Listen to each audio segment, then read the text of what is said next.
so many people consume content. When I watch content, videos, scroll through Instagram, Facebook, Minds, anywhere where I'm at, right? It's like I don't necessarily consume the content. I analyze the content before I consume it.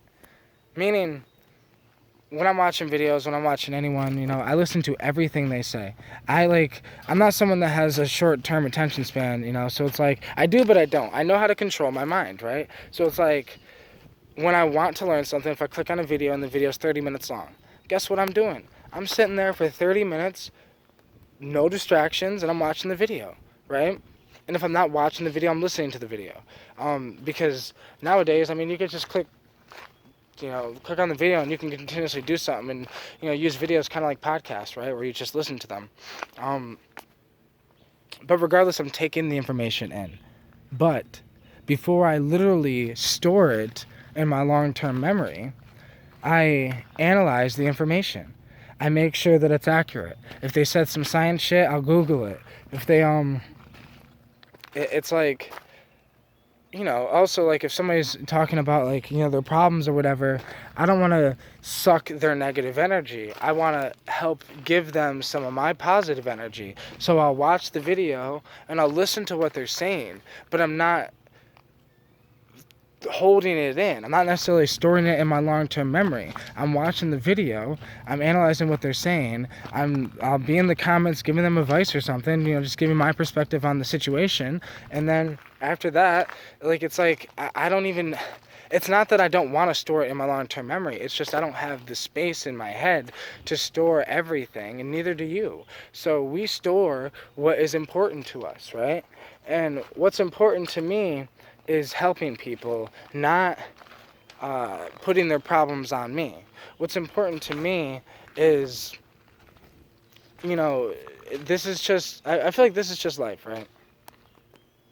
So many people just consume content, and what I tend to do is just analyze content. Because I analyze it almost like a computer does, because if I took it all in, I would know the truth and the wrong thing. I would also, if I took it all in, I'd become you. If I watched your videos all day long, every day, and I took it all in, I would become you. Like, I want people to watch my videos and disagree with some things I say.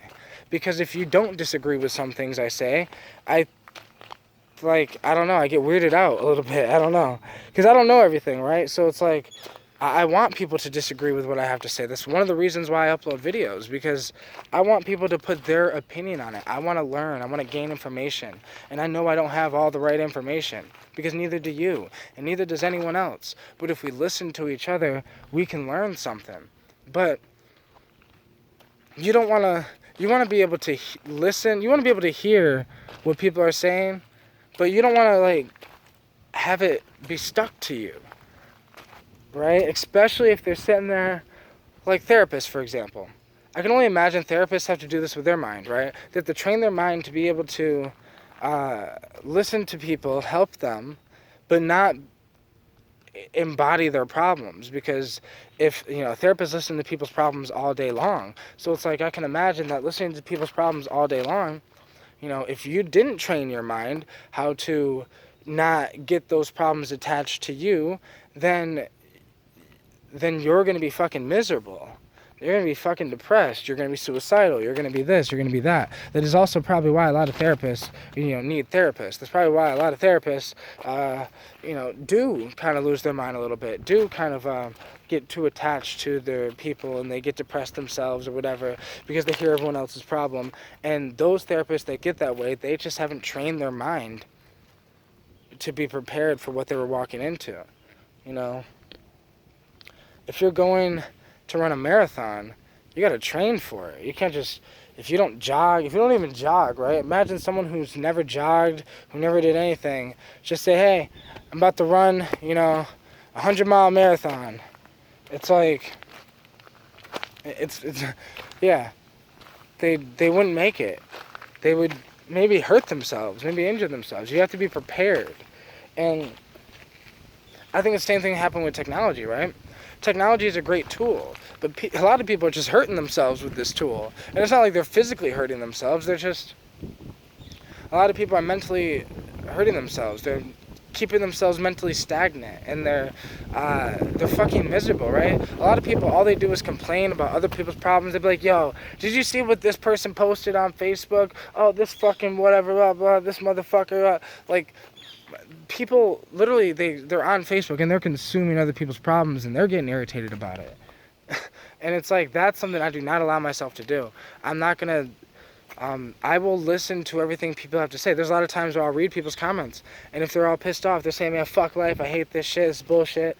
I'll try to get in there, right? And just try to give them advice from my perspective, because I've gone through so much bullshit in my life that it's like, I don't speak upon things I don't know. So, but when it comes to going through pain, I know that, right? When it comes to, making it through that pain and still finding a way to smile, I know that. So that's what I'm trying, so that's like when I see a sad post, that's the only reason I consume that thing. Well, I analyze that shit, but I don't consume that shit, right?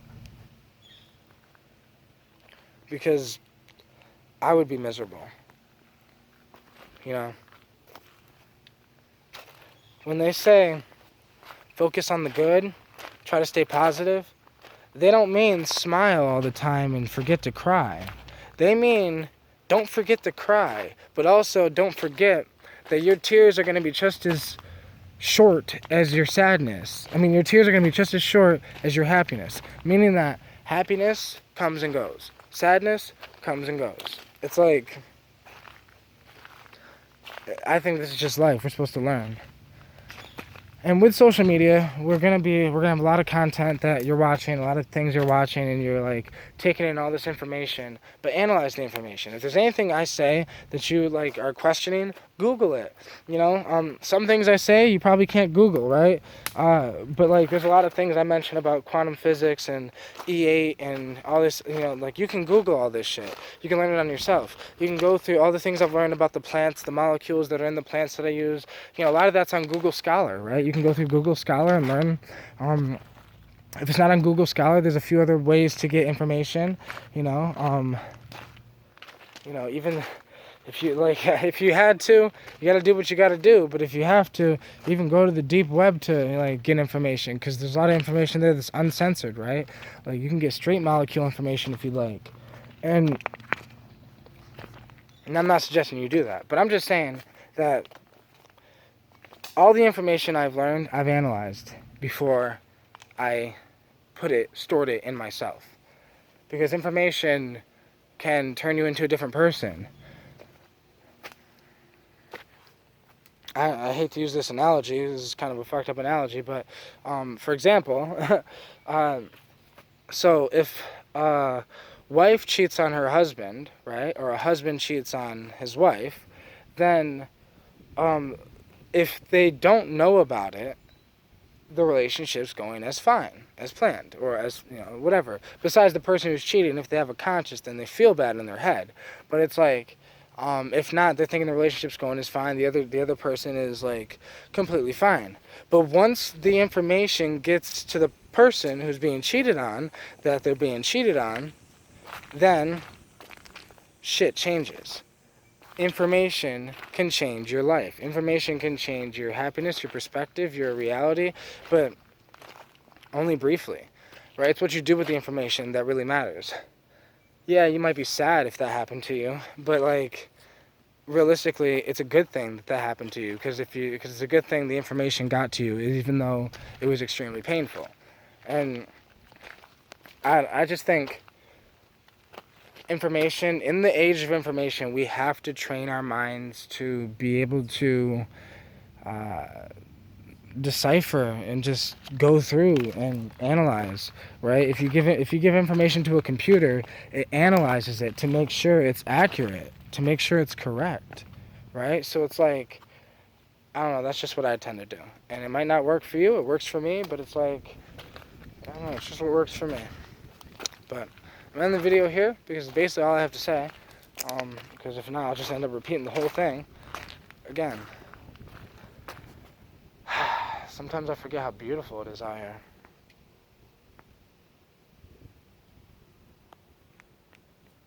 Peace out, everyone.